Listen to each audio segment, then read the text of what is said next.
आप सभी का study with Swati YouTube channel पर। दोस्तों, आज के अपने इस वीडियो में हम बात करेंगे technological perspective of education BEd first semester से।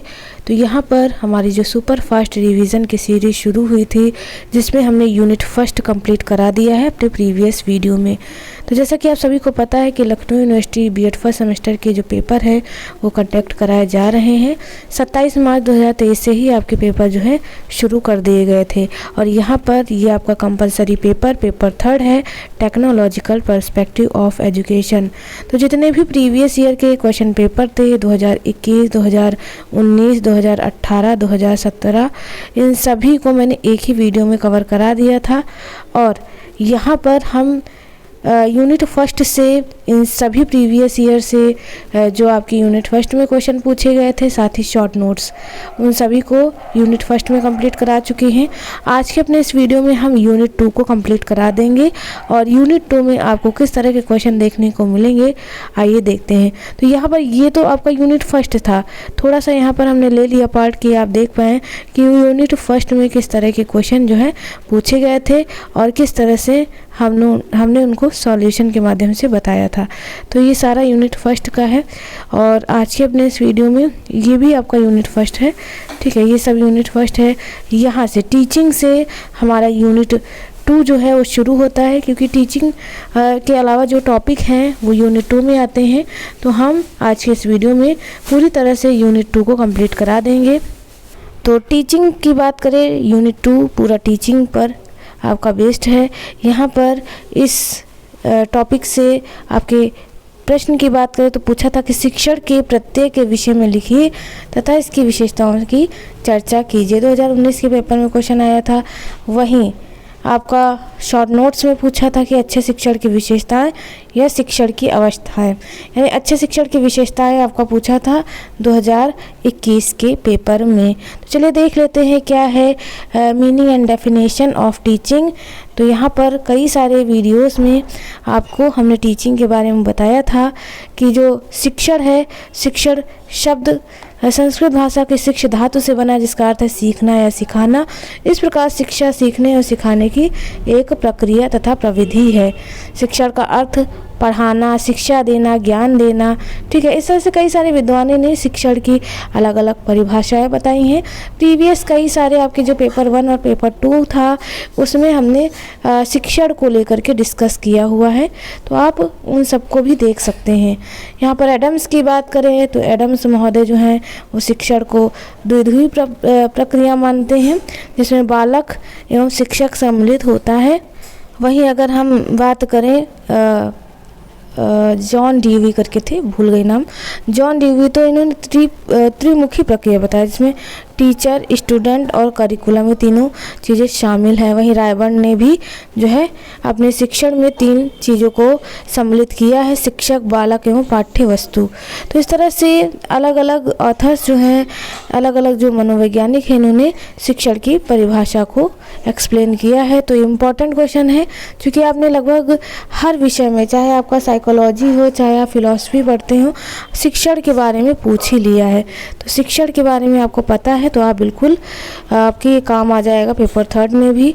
अब यहाँ पर विशेषताओं की बात करें, फिर से वही सारी चीज़ें, शिक्षण एक द्विमुखी प्रक्रिया है, शिक्षण एक त्रिध्रुवी प्रक्रिया है, आगे है शिक्षण एक सौद्देश्यपूर्ण प्रक्रिया है, शिक्षण एक अंतः प्रक्रिया, शिक्षण कला एवं विज्ञान दोनों है। ये सारे पॉइंट आ जाते हैं। तो पॉइंट आप जो है पढ़ लीजिए, बना के अपने हिसाब से भी लिख सकते हैं।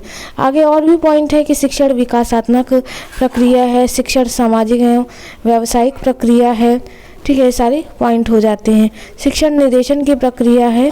इस तरह से ये थे शिक्षण के प्रकार, शिक्षण की परिभाषा और विशेषताएं। अगला हमारा इम्पॉर्टेंट क्वेश्चन जो बनता है वो पूछा था 2019, 2018 और 2017 से। तो पहला पूछ लिया था कि अनुबंध एवं प्रशिक्षण में अंतर। अनुदेशन से आप क्या समझते हैं, शिक्षण और प्रशिक्षण में अंतर, यानी कुल मिलाकर के आपके डिफरेंसेस पूछे थे आपकी शॉर्ट नोट्स में। तो ये सारी डिफरेंसेस हैं यहाँ पर, ये आपका क्वेश्चन और आपकी प्रीवियस ईयर के पेपर के बारे में है कि 2019, 18, 17 में क्या कैसे क्वेश्चन पूछे गए थे। तो हम देख लेते हैं शिक्षण के प्रतिमान के बारे में। क्या है शिक्षण का प्रतिमान? शिक्षण के प्रतिमान के बारे में बात करें तो शिक्षण प्रतिरूप शिक्षण एवं अधिगम का प्रभावी माध्यम है। इन्हें शिक्षण प्रदान करने की प्रभावी विधियां एवं रणनीतियां जो है माना जाता है। प्रतिरूप व विधि या माध्यम है जिसमें कुछ विद्यमान होता है या जिसके द्वारा कुछ किया जाता है। ठीक है, ये सारी चीज़ें हैं शिक्षण के प्रतिमान के बारे में, इन्हें आप पढ़ लीजिएगा। हम मेन पॉइंट पे आते हैं। तो मेन पॉइंट हमारे अंतर पूछे थे जो कि है कंडीशनिंग एंड ट्रेनिंग में, यानी अनुबंधन और प्रशिक्षण में। ठीक है, यहाँ आप अनुबंधन को भी पढ़ पाएंगे, अर्थ से समझेंगे इन्हें। अनुबंधन शिक्षण का सबसे निम्न स्तर का प्रतिरूप है। यह व्यवहार एवं आदतों को परिवर्तित करने की प्रक्रिया है। वहीं प्रशिक्षण की बात की जाए तो प्रशिक्षण एक सुव्यवस्थित प्रक्रिया होती है जिसके द्वारा व्यक्ति निश्चित उद्देश्यों की प्राप्ति हेतु ज्ञान एवं कौशलों को सीखता है। दूसरा है प्रकृति। यह मूल्यांकन व्यवहार तथा आदतों के निर्माण पर आधारित है। प्रशिक्षण जो है इसकी प्रकृति भी वैज्ञानिक विधियों पर आधारित है। आगे भी इनके कई सारे पॉइंट जो है दिए हुए हैं, यानी लक्ष्य और उद्देश्य। क्षेत्र, अनुबंधन का क्षेत्र संकुचित है, वहीं प्रशिक्षण का क्षेत्र जो है व्यापक है। आधार की बात करें तो अनुबंधन ज्ञान के वैज्ञानिक अनुप्रयोगों पर आधारित है, वहीं प्रशिक्षण जो है अनुप्रयोगों यानी व्यवहारिक अनुप्रयोगों पर आधारित है। तो ये अंतर है, दोनों में पूछा गया था प्रीवियस ईयर में, तो इस अंतर को आप ध्यानपूर्वक जो है पढ़ लीजिएगा। नेक्स्ट इंपॉर्टेंट क्वेश्चन जो पूछा गया था वो है टीचिंग एंड ट्रेनिंग में। क्या कुछ अंतर है टीचिंग और ट्रेनिंग में? तो अर्थ से समझेंगे। मीनिंग की बात करें, शिक्षण का अर्थ पढ़ाना, शिक्षा देना, ज्ञान देना या शिक्षक शिक्षार्थी की उपस्थिति में संपन्न होने वाली अंतः क्रिया है। वहीं प्रशिक्षण की बात करें, एक सुव्यवस्थित प्रक्रिया है जिसके द्वारा व्यक्ति निश्चित उद्देश्यों की प्राप्ति हेतु ज्ञान एवं कौशलों को सीखते हैं। वहीं प्रकृति की बात करें तो शिक्षण को विज्ञान एवं कला माना गया है, और हम प्रशिक्षण की बात करें तो वैज्ञानिक विधियों पर आधारित माना जाता है। लक्ष्य उद्देश्य, तो इसका मुख्य उद्देश्य शैक्षिक एवं मानसिक स्तरों में सुधार। वहीं प्रशिक्षण जो है वह आदतों एवं निष्पादन कार्यों में सुधार करता है। तो ये थे पॉइंट। आगे बढ़ते हैं, और इसी में दो और पॉइंट है कि समय अवधि, क्षेत्र कैसा है, आधार कैसा है। तो समय अवधि 2 वर्ष 3 वर्ष की रहती है शिक्षण की अगर बात करें, वहीं प्रशिक्षण 3 माह का भी होता है, 6 माह का और 1 वर्ष का। क्षेत्र की बात करें तो शिक्षण क्षेत्र जो है व्यापक है, प्रशिक्षण क्षेत्र कम व्यापक है। आधार सैद्धांतिक अवधारणा पर आधारित है, प्रशिक्षण जो है व्यवहारिक अनुप्रयोगों पर आधारित है। अगला हमारा जो इम्पोर्टेंट क्वेश्चन बनता है वो पूछा था शिक्षण के स्तर यानी लेवल्स ऑफ टीचिंग। तो यहाँ पर लेवल्स ऑफ टीचिंग की बात करें तो 2021 के पेपर में पूछा था कि शिक्षण के स्तरों से आप क्या समझते हैं, इसका विस्तार से तुलनात्मक वर्णन कीजिए। अथवा करके 2017 में पूछा था कि शिक्षण के स्तरों से आप क्या समझते हैं, इन स्तरों का उल्लेख कीजिए, इनकी प्रमुख विशेषताओं की चर्चा कीजिए। नेक्स्ट पूछा था कि शिक्षण के विभिन्न स्तरों का माध्यमिक स्तर की शिक्षा के उचित उदाहरणों के साथ जो है वर्णन कीजिए। तो ये क्वेश्चन 2018 में पूछा था। तो ये इतना इम्पोर्टेंट क्वेश्चन है कि लगभग सभी आपके प्रीवियस ईयर के क्वेश्चन पेपर में पूछा गया था। यानी लेवल्स ऑफ टीचिंग की बात करें तो शिक्षण के स्तर वह आधार है जिसके माध्यम से छात्रों का बौद्धिक विकास जो है वह किया जाता है। ये सारी चीज़ें बताई हैं, जिसमें स्मृति स्तर आता है यानी मेमोरी लेवल। स्मृति स्तर में ऐसी परिस्थितियाँ उत्पन्न की जाती हैं जिसमें छात्र पढ़ाई की विषय वस्तु को आत्मसात कर सकें। ये सारी चीज़ें हैं। आगे देखते हैं, आगे बोध स्तर है यानी अंडरस्टैंडिंग लेवल है। और अंडरस्टैंडिंग लेवल की बात करें तो बोध स्तर के शिक्षण में शिक्षक छात्रों के समक्ष पाठ्य वस्तु जो है इस प्रकार प्रस्तुत करता है कि छात्रों को बोध के लिए अधिक से अधिक अवसर मिले। ठीक है, और छात्र आवश्यक सूझबूझ उत्पन्न करें।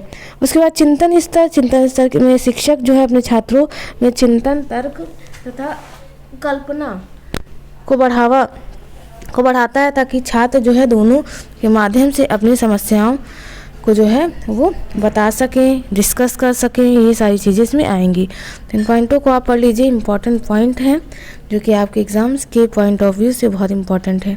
आगे नेक्स्ट इंपॉर्टेंट क्वेश्चन जो कि पूछा था कि शिक्षण की प्रमुख अवस्थाओं के बारे में। यहाँ पर शिक्षण की विभिन्न अवस्थाओं तथा शिक्षण के पक्षों के विषय में विस्तार से चर्चा, ये 2019 के पेपर में जो है पूछ लिया था। तो देख लेते हैं इसकी क्या अवस्थाएं हैं। तो स्टेजेस ऑफ टीचिंग की बात करें तो पहला है पूर्व क्रिया अवस्था यानी प्री एक्टिव, जिसमें आप देख पा रहे हैं डायग्राम के माध्यम से बताया कि विषय वस्तु का चयन, तैयारी करना, शैक्षिक रणनीतियों का चयन। दूसरी स्टेज है शिक्षण की, ठीक है, यानी एस स्टेज ऑफ टीचिंग, ठीक है। इसमें देखिए कई सारे तरह से इसका डिवीज़न किया है कि अंतः क्रिया अवस्था अधिगमकर्ता के शिक्षण का निदान क्रिया प्रतिक्रिया दूसरा हो गया। तीसरा है कि उत्तर क्रिया अवस्था यानी पोस्ट जो है एक्टिव, इसमें जो आएगी वो है उपयुक्त परीक्षण उपकरण शिक्षण पर प्रतिपुष्टि प्रतिक्रिया। तो दोस्तों ये था पूरा चार्ट शिक्षण की अवस्थाओं का यानी स्टेजेस ऑफ टीचिंग। आप इसको बना देंगे तो पूरे नंबर आपको मिलेंगे। चलिए आगे बढ़ते हैं, उन्हीं के बारे में पूरा एक्सप्लेन भी किया गया है कि क्या है प्री एक्टिव स्टेज, क्या है इंटरएक्टिव फेस, ये सारी चीज़ें तो इन्हें आप पढ़ लीजिएगा, ठीक है। क्योंकि पॉइंट पढ़ेंगे तो काफ़ी टाइम लगेगा, तो इन पॉइंटों पर आप एक नज़र डाल लीजिएगा क्योंकि अवस्थाओं की बात है, स्टेजेस पूछा था, उनके पॉइंट हैं। चलिए आगे बढ़ते हैं और नेक्स्ट इम्पॉर्टेंट क्वेश्चन देख लेते हैं। फिर अगला इम्पॉर्टेंट क्वेश्चन पूछा था टीचिंग मेथड्स एंड स्ट्रेटजीज यानी शिक्षण की विधियाँ व्यू रचनाओं से। तो पूछा था 2017 के पेपर में कि शिक्षण अधिगम प्रक्रिया के लिए प्रयुक्त विभिन्न विधियाँ एवं व्यू रचनाओं के नाम बताइए, इनमें से किसी एक का विस्तार से चर्चा कीजिए। 2021 के पेपर में पूछा था व्याख्यान और समस्या समाधान विधि, यानी आपके शॉर्ट नोट्स में क्वेश्चन पूछा था, इंपॉर्टेंट क्वेश्चन है। तो देखते हैं शिक्षण अधिगम प्रक्रिया के लिए प्रयुक्त विधियाँ एवं व्यूह रचनाएं। कई प्रकार से इन्हें ऑथर्स ने परिभाषित किया है। जिस प्रकार एक सैनिक को अनेक हथियारों का ज्ञान है आवश्यक है, उसी प्रकार शिक्षक को भी शिक्षण की विभिन्न विधियों का ज्ञान होना चाहिए। किस समय उसे कौन सी विधि अपनानी है उसके निर्णय पर निर्भर करती है। आप सभी जानते हैं टीचिंग मेथड के बारे में कि जो अगर हम टीचिंग करने जाते हैं तो वहाँ अपने अलग अलग मेथड से बच्चों को जो है हम पढ़ाते हैं, जैसे क्वेश्चनार हो गया, अगर हम बात करें एक्सप्लेनेशन मेथड, इन सभी का यूज़ करते हैं, ठीक है। डेमोन्स्ट्रेशन आपका मेथड हो गया, इन सभी का यूज़ करते हैं। तो यहाँ पर देखिए कई सारे यहाँ पर चीज़ें दी हुई हैं कि कौन कौन सी हम अधिगम विधियों का प्रयोग करते हैं, जैसे व्याख्यान हो गया, प्रदर्शन हो गया, विवरण या कथन, दृष्टांत, उदाहरण विधि, समस्या समाधान, परियोजना, मस्तिष्क उद्वेलन, वाद विवाद या चर्चा। तो यहाँ पर हम जो आपकी मेन विधियाँ पूछी गई थी शॉर्ट नोट्स में, यानी लेक्चर मेथड तो आप सभी को पता है कि व्याख्यान विधि शिक्षण की सबसे प्राचीन विधि है, चूँकि प्राचीन काल में हम शिक्षण विधियों में व्याख्यान विधि का प्रयोग करते थे। जो गुरुकुल में जो शिक्षा प्रणाली थी वह व्याख्यान थी। व्याख्यान की बात करें तो व्याख्यान उन तथ्यों, सिद्धांतों तथा अल्प संबंधों का स्पष्टीकरण है जिनको शिक्षक चाहता है कि उसके सुनने और उसे जिनको शिक्षक चाहता है कि उसके सुनने वाले उसे समझें। तो ये होता है व्याख्यान मेथड, ठीक है। व्याख्यान जो है एक शिक्षण शास्त्रीय पद्धति है जिसमें शिक्षक जो है औपचारिक व नियोजित रूप से किसी प्रकरण पर भाषण देता है। इसके कई सारे गुण भी हैं, मेरिट्स और डीमेरिट्स थोड़ा सा देख लीजिएगा, ज़्यादा पूछता तो नहीं है, बस सीधा मेथड्स ही पूछता है। तो इनके जो गुण हैं, दोष हैं, इन पर एक नज़र जो है आप डाल लीजिएगा।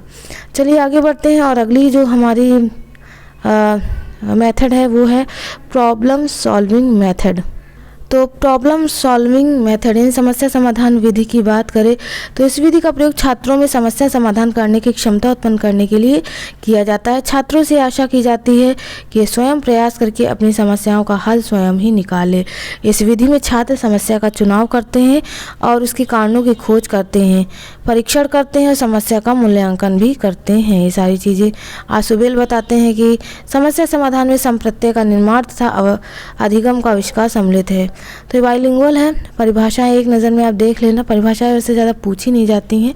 उसके बाद merits of problem solving method, तो उनके गुण दोष भी थोड़ा थोड़ा पढ़ लीजिएगा, ठीक है, क्योंकि पूछी गई थी प्रीवियस ईयर में, तो ये इम्पॉर्टेंट है।